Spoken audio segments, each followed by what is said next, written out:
Some artists absolutely dominate the charts, but fade away in record time. In this video, we'll look at 8 dominant eras that didn't last long. Iggy Azalea.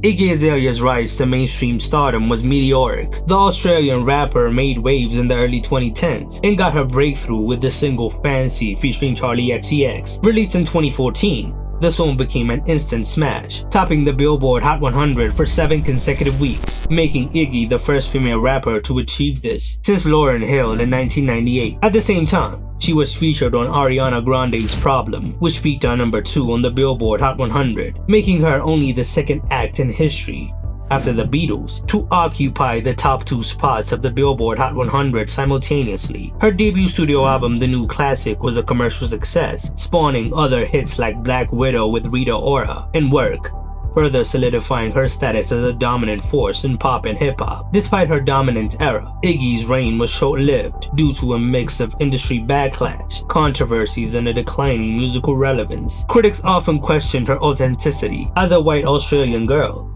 that raps in a southern accent. Accusations of cultural appropriation have followed her throughout her career. Her sophomore project, Digital Distortion, was meant to be the follow-up, but it suffered multiple delays before being scrapped, leading to a loss of momentum. Then the single she released failed to replicate her previous success. By 2016, Iggy's dominance had all but faded. While she continued releasing music and maintained a fan base, her mainstream impact significantly declined. Her follow-up album, In My Defense, in 2019, failed to produce any notable hits, and her 2021 album, The End of an Era, was essentially a farewell to her mainstream aspirations. She is now dominating OnlyFans. Ashanti. Ashanti blew up in the music scene in the early 2000s, quickly becoming one of the most successful R&B artists of the decade. Her self-titled debut album, released in 2002, was a massive success, debuting on number 1 on the Billboard 200, selling over 500,000 copies in its first week. The album spawned multiple hit singles, including Foolish, which spent 10 weeks on number 1 on the Billboard Hot 100. Ashanti also became the go-to collaborator, featuring on hits like Fat Joe's What's Love and Ja Rule's Always on Time, both of which solidified her dominance of early 2000s R&B and hip-hop. However, despite her massive early success, her mainstream dominance was relatively short-lived. Her follow-up albums, including Chapter 2 in 2003 and Concrete Rose in 2004, still had decent sales, but failed to reach the same level of cultural impact as her debut. Additionally, the decline of Murder Inc., the label that helped launch her career, significantly affected her trajectory. Legal troubles surrounding the label head, Irv Gotti, made it harder for Ashanti to maintain her stronghold on the charts. By the late 2000s, she had largely faded from the mainstream, despite continuing to release music and act in films and television. Though she remains a respected name in R&B, her reign as a chart-dominating force lasted only a few years. Still, the legacy of her early 2000s dominance lives on. Kesha.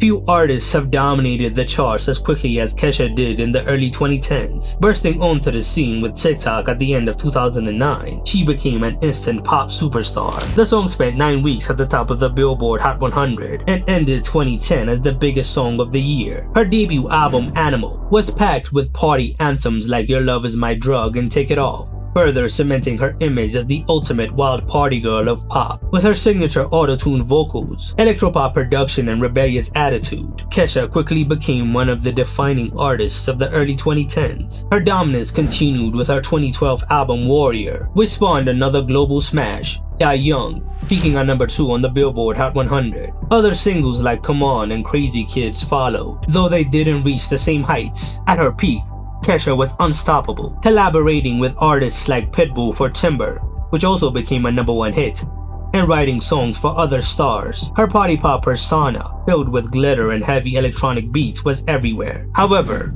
just as quickly as her reign started, it crumbled. Her long legal battle with producer Dr. Luke, who was heavily involved in her early sound, slowed down her career for years. She disappeared from the charts after 2013, only returning in 2017 with Rainbow.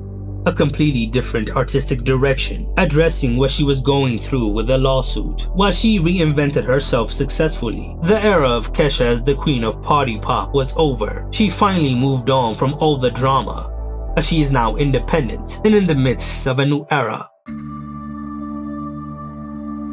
The Pussycat Dolls.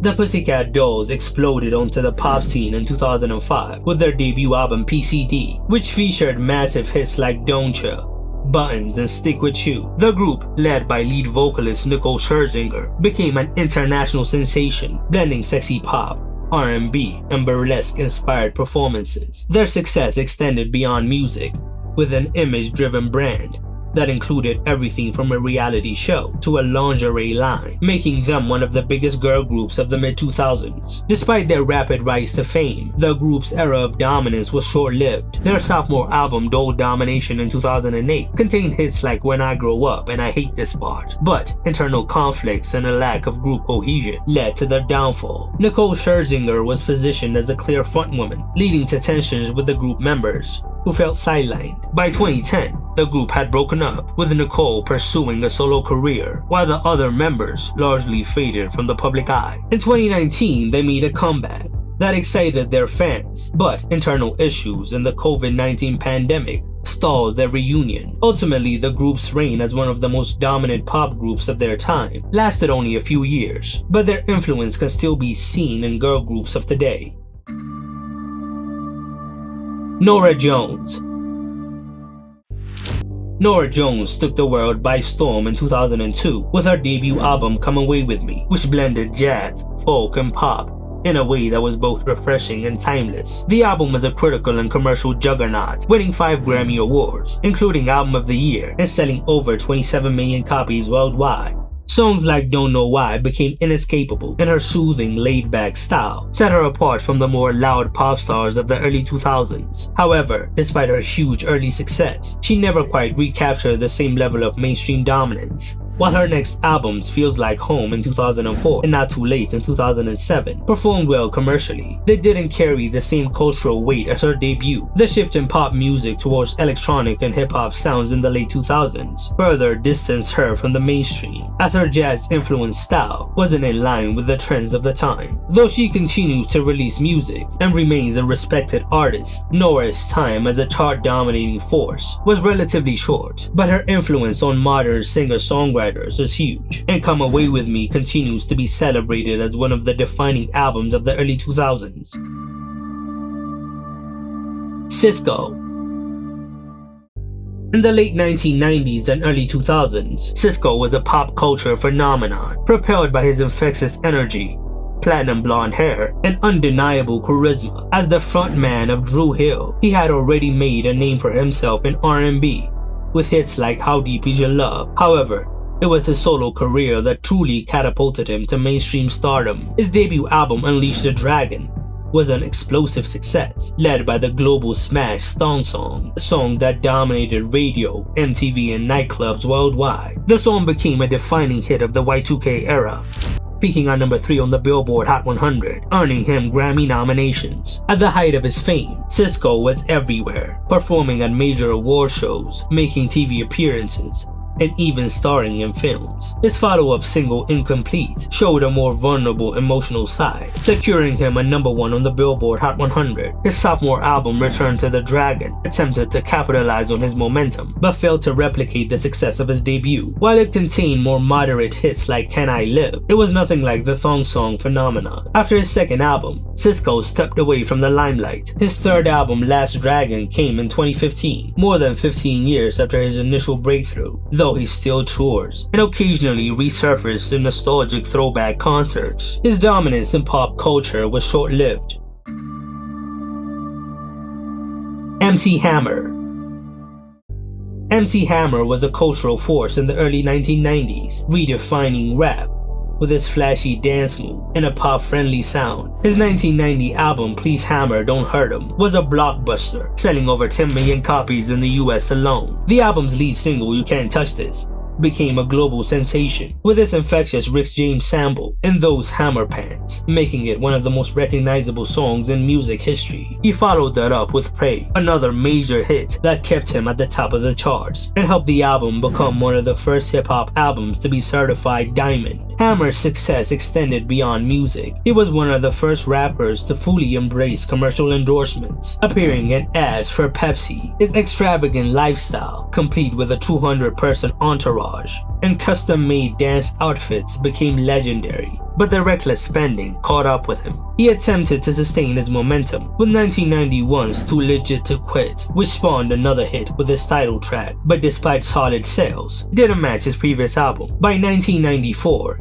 he pivoted towards a harder, more street sound, but fans didn't buy into the reinvention, leading to his commercial decline. By the mid-90s, MC Hammer's era of dominance was over. His spending habits led to financial troubles, and as hip-hop evolved towards a grittier, more lyrical style, his pop-friendly approach became outdated. His music career never regained its former glory, but his impact on bringing rap to the mainstream remains influential to this day.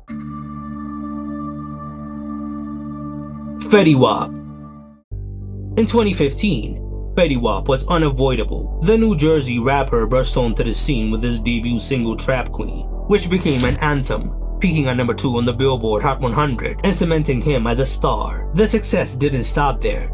His follow-up singles 679 and My Way both cracked the top 10, while Again also performed well on the charts. His self-titled debut album Fetty Wap debuted at number 1 on the Billboard 200, a rare feat for a new artist, selling over 100,000 copies in his first week. With his melodic sing-song rap style and infectious hooks, he created a sound that dominated both radio and streaming platforms throughout 2015. However, as quickly as he rose, his downfall was swift. While he continued releasing music, all his next singles flopped. The oversaturation of his sound quickly led to listener fatigue. Additionally, legal issues, management disputes, and a lack of a cohesive follow-up led to his decline. By 2017, Fetty Wap had faded from the mainstream. His later projects, including King Zoo and The Butterfly Effect, failed to generate commercial interest, and his legal troubles, including drug-related charges, further killed his career. On May 24, 2023, he was sentenced to 6 years in prison. He's currently in jail, and his career is effectively over. There's a lot of short dominant eras I missed, so if you want a part 2, tell me in the comments below.